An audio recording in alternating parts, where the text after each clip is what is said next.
फिर से petri dish से हम क्या करेंगे, इससे हम सैंपल लेंगे।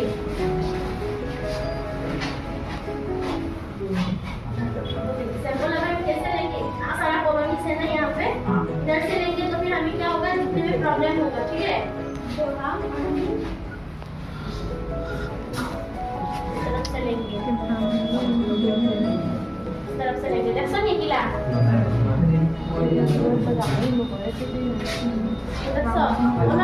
একটা দুইটা হলে ওতে কিলো দিলাম আমরা, ঠিক আছে।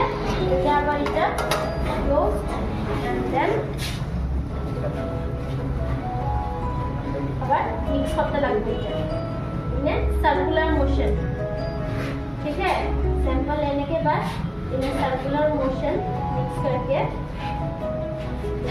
अभी क्या है नेक्स्ट प्रोसेस, फिक्सेशन। फिक्स हम अभी फिक्स करेंगे, थोड़ा फिक्स कर लिया, again you need to move with circular motion, ठीक है। सर्कुलर मोशन ऐसा नहीं है कि छोटा बनाना है, छोटा बनाने से क्या होगा, वाइल जब हम देखेंगे माइक्रोस्कोप पे डिफिकल्ट होगा देखने में, ठीक है।